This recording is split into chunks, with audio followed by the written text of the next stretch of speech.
Alright everyone, welcome to another Let's Play that I'm going to be doing alongside of Madness Returns. As you can see on the right screen there, this is Orcs and Elves. It was originally a cell phone RPG, and then it was ported to the Nintendo DS. It's a short little game, but it does have good bit of personality to it, I thought anyways, and it was pretty quick to play through, so I figured I'd go ahead and record it. So yeah, let's get started here.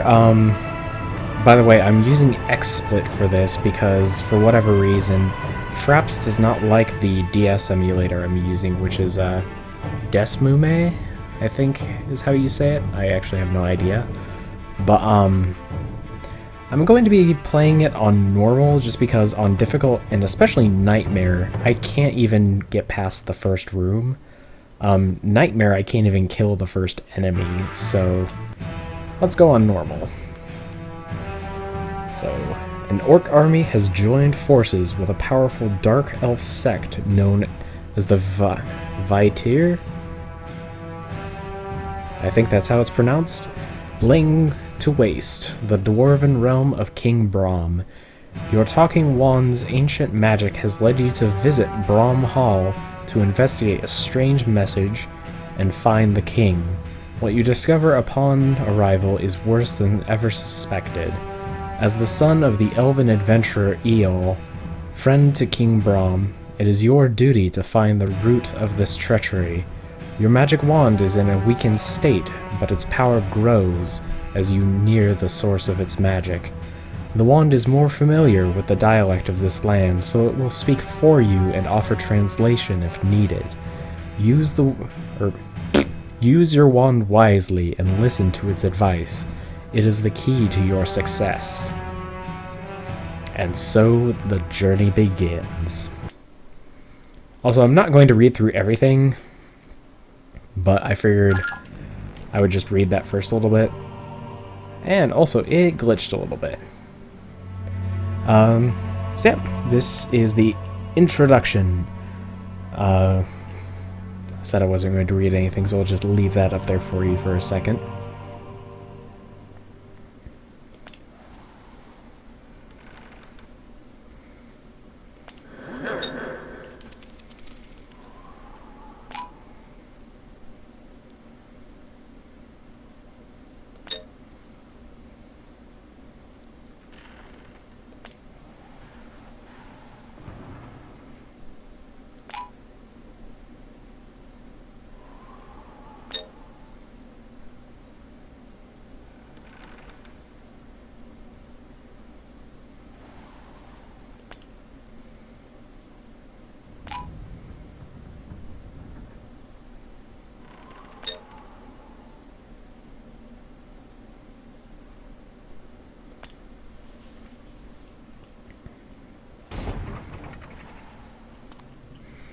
So yeah, what's the best way to describe this game? So it's a first-person dungeon crawler type game, as you can see, and you use the D-pad to move around, or you can tap on the directional buttons if you want, but I'm going to stick to the D-pad. A is your use and attack button. B switches between your different menu options. So you've got info, which is like the menu. You've got your weapons, which we only have the wand and the sword at the moment. That is glitching really badly. We've got our map, which I will probably default to more often than not. We've got ale. The ales do different things, like give you strength or increased hit rate. We got rings, which at the moment we only have the heirloom ring, which does nothing other than say that we're friends of King Brahm, basically. We have a health potion, and then we have other, which has our quest log, our gold, our other loot, which we have none of, and our armor, which you can see up at the top right there, the 100 with the shield, that's our durability. So I'll go ahead and switch to the map, and off we go. And these are the first enemies. They are some kind of rat. Hey, we got some gold. Also, you can gib corpses, which I always do because it's fun. And we got a health potion, which we access by opening our tool belt. Food restores health instantly. That basically just said we can destroy certain objects. Corpses are also included in that.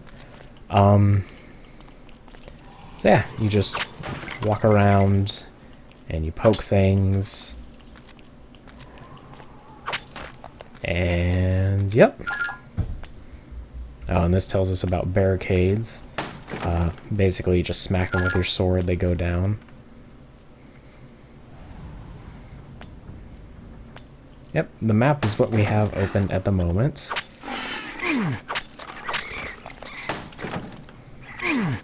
Oops. I did not see that guy crawl up behind me. And every once in a while, you'll find logs on the wall.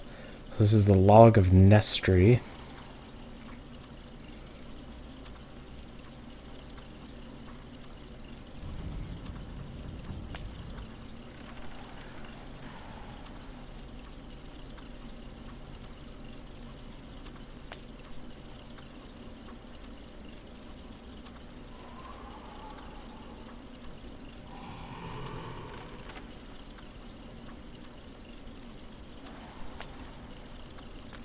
And yep, you'll know when dwarves are talking, because they say, like, bin is spelled B-I-N instead of B-E-E-N.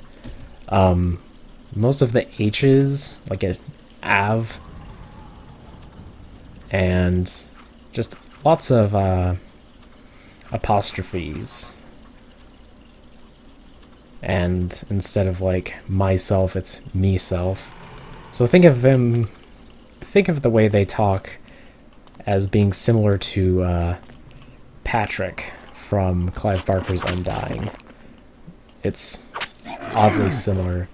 Oh, and that's one thing I forgot to mention. This is a turn-based RPG dungeon crawler, so the enemies only attack when you either move, or they move when you move.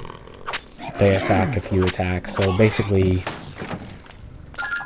if you've ever played like a Chocobo dungeon or anything like that, very similar in terms of gameplay, except for there's no classes. There's really not that many weapons or pieces of armor, and I guess really it's just a dungeon crawler with RPG elements, because there's not like stats and you don't level up really. So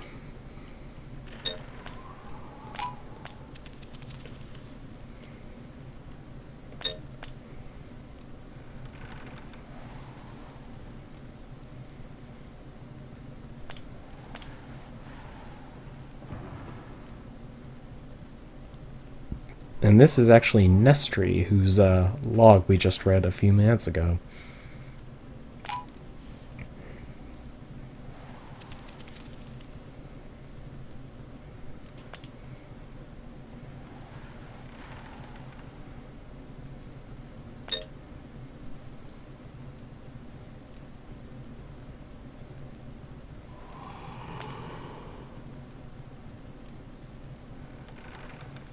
Okay, so yellow, red, green, blue. Now, as far as I know, these codes are randomly generated at the beginning of the game. Because I'm pretty sure that's a different code than the last time I played this. But anyways, yellow, red, green, blue.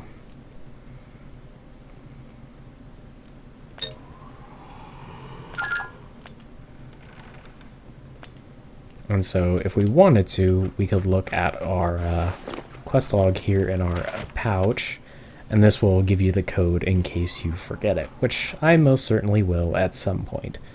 So repeat to myself, yellow, red, green, blue. And basically,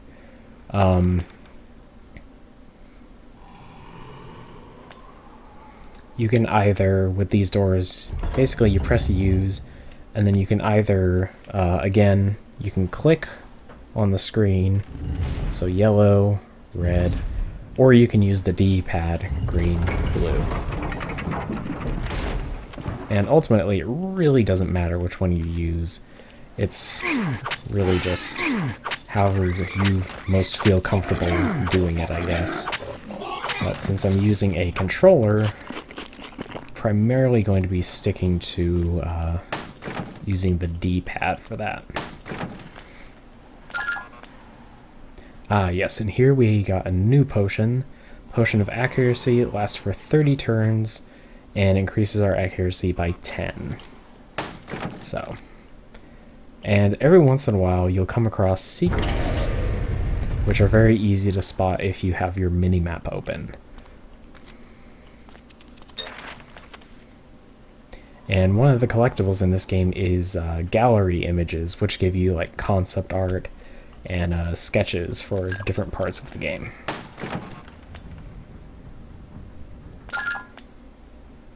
Now we got an armor kit, which restores 75 durability to our weapon. We're at 89 right now, so we're doing okay. Gotta kill this rat man though. Splat, says the wand.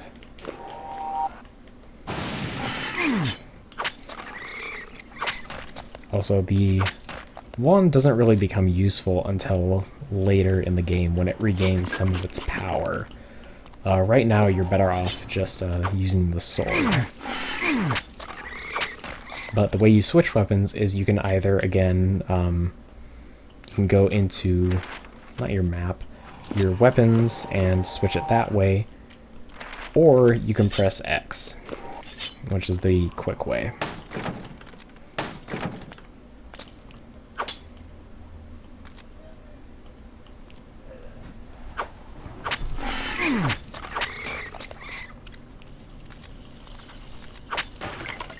So, let's see, nothing else over here, except for some destructible objects. And at the end of the level, you'll get different awards based on what you did throughout the different levels. So there are awards for, like, reading all of the notes. I'm pretty sure there's a reward for breaking all of the breakable items. Lots of different stuff. Oh, there's also an award for killing all the enemies.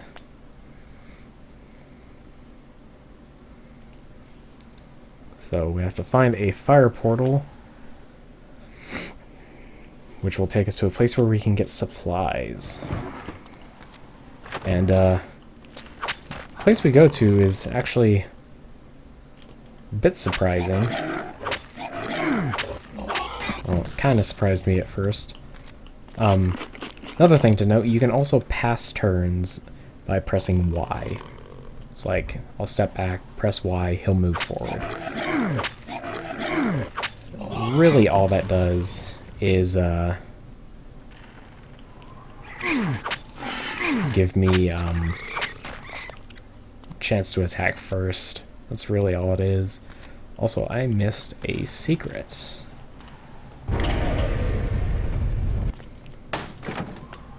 So, Ring of Accuracy, Potion of Accuracy, and some gold. So, yep, now we have a ring that does what those potions do. I think, yeah, you can only have one ring equipped at a time. Which, while kind of a bummer, I guess it makes sense.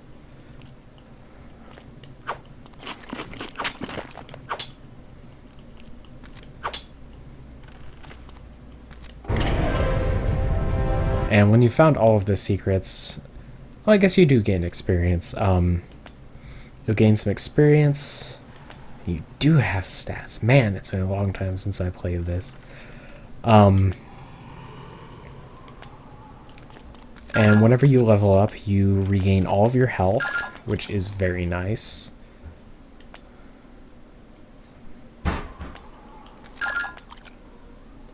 Getting lots of potions here, and I'm not explaining any of them. And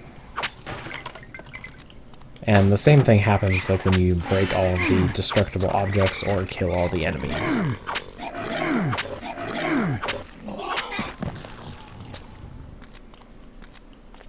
Oops. There we go. Whoa, it's a mimic.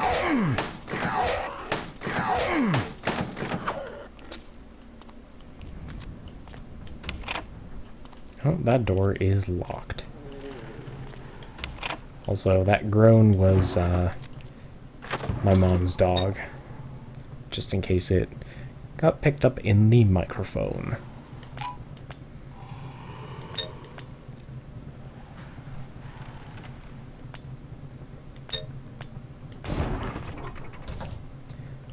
So this guy is going to give us the code for that red door that we saw earlier. He can't remember it, but he knows he wrote it down somewhere.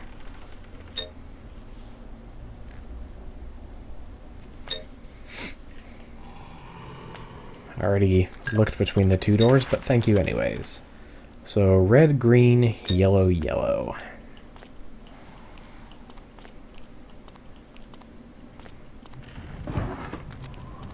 Oh, whoops. I need to go this way.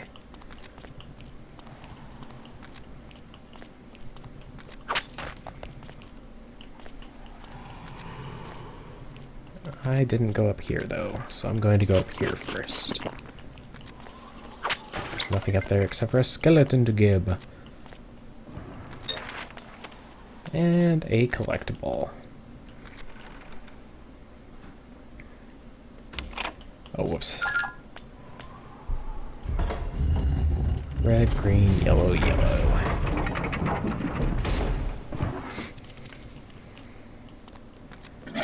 Whee! So yeah, combat in this game really isn't that difficult to start with. It does get a bit more difficult as you progress through the game. I almost said game.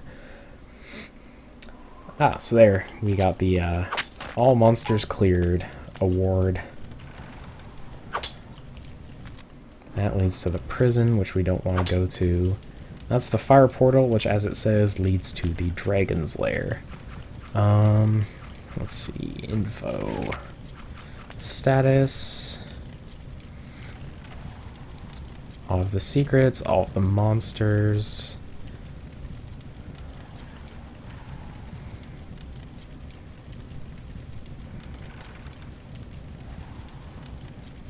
Could have sworn there was more.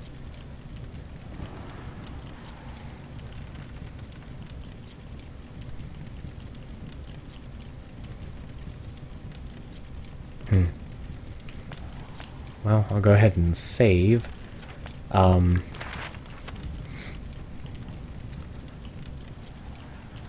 And let's go ahead and go through the fire portal. Oh, it asked me to save there. I just did, so no. And cutscene, kind of. Also, this was probably the worst choice of text, color, and background that they could have gone with. Dark red on a gray background. I mean, it makes sense, because she is a dragon, but...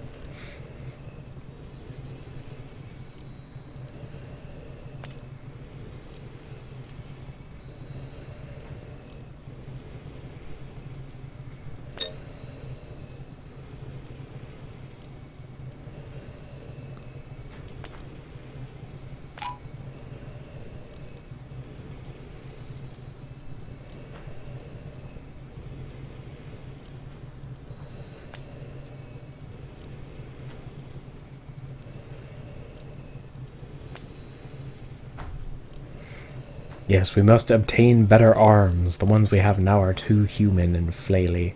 Or too elvish and flaily.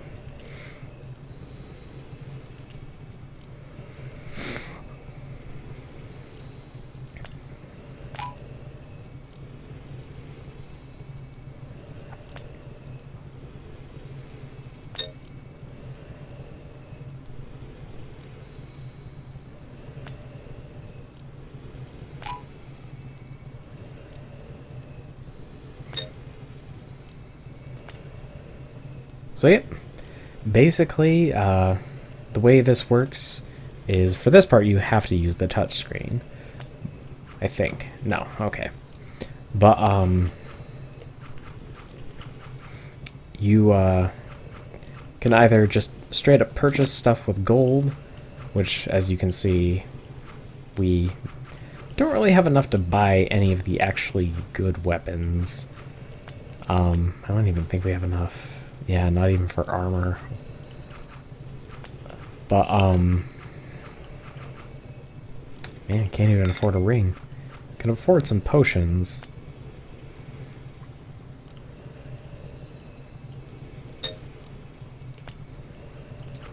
But one of the other things we can do is we can bring her gems, which she will exchange. Whoa.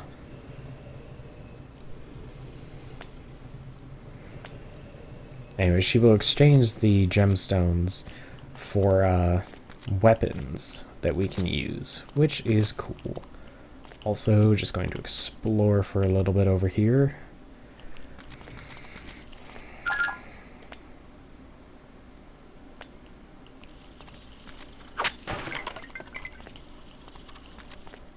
Also, I found a journal. Where'd it go?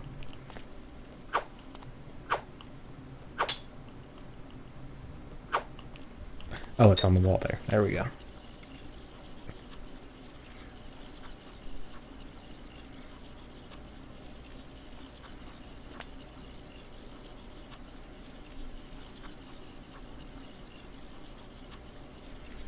It's kind of funny that he left this journal right next to the dragon, and he's like, I've decided to find the dragon.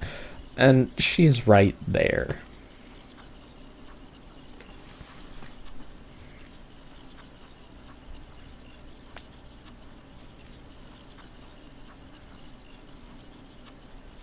Were-rat. They are were-rats.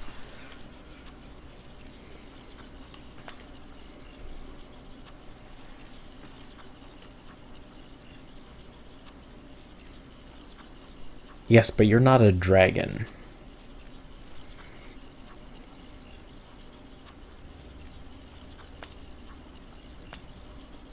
Yep, that guy died for pissing off Gaia, basically. So, shame on him.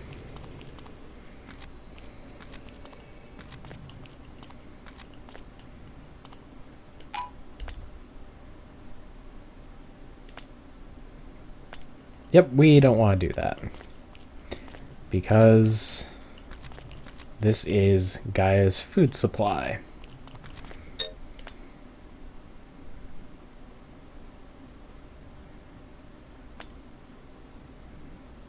There's the crafter of the dragon scale armor, which, believe it or not, we do eventually get to the point where we can afford that. This is Garrick.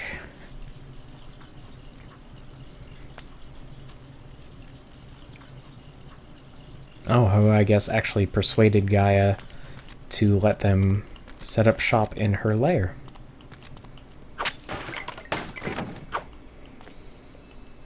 Also, look at that pile of treasure. We can't get back there. Because that's where Gaia is. Oh, also, one thing I forgot to mention, you may have noticed, but she has a mood meter. Red, of course, is bad, green is good, yellow is neutral. Her mood improves when you bring her gemstones, or if you offer her more money than she's asking for certain goods. So that's a quick way to improve your favor with her. And I already went that way. Over there is blocked. Blocked with the sheepies. Sheepies? Those are goats. What am I talking about? I don't know. Let's go. Well, first let's heal.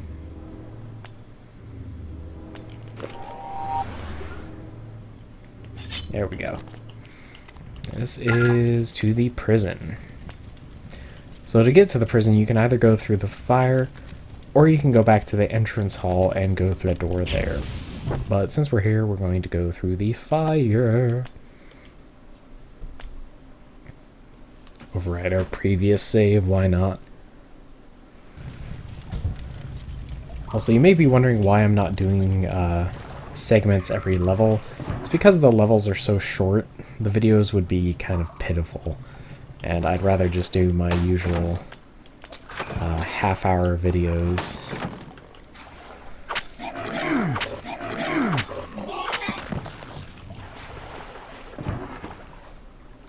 Also, this is going back to the entrance hall.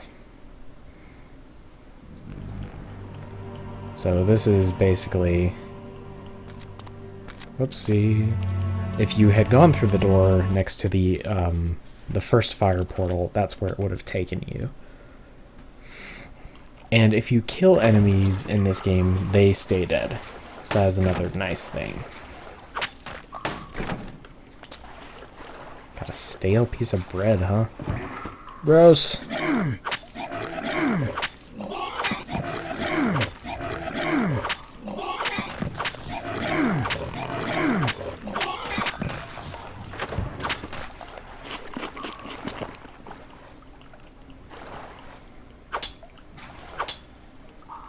There's a thing back there. I want that thing.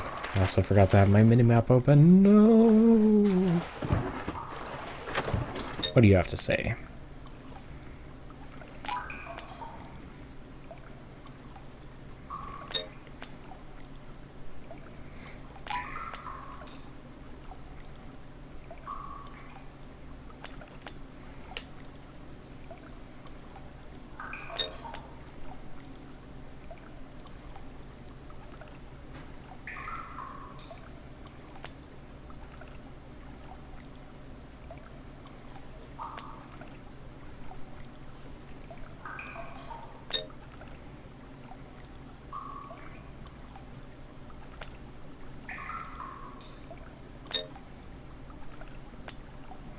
Yep. Basically, to drain this area, we have to find 3 switches. And fortunately, we can press them in any order. It doesn't really matter. And there's a slime guy over there. Ah, Potion of Haste. This is probably one of the best potions in the game because it lets you perform 2 actions in a single turn. And it lasts for 10 turns. So you could essentially get off 20 attacks on a single enemy. I mean, it's really helpful against bosses more than it is against, like, weavers. Also, I think 7, 13. Yeah, so the wand does more damage to certain enemies than the sword. And also, you may have noticed that the slime actually devoured a corpse to, wow, I have a lot of health potions. Anyways, the slime actually ate a corpse to regain health.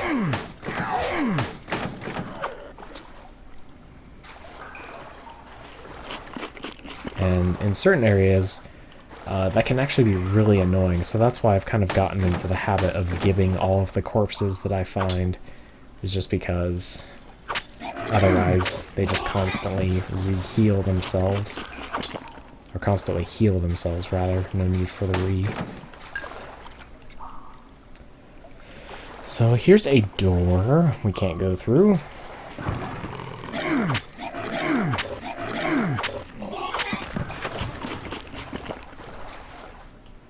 And here is a weaver. A couple weavers, actually. And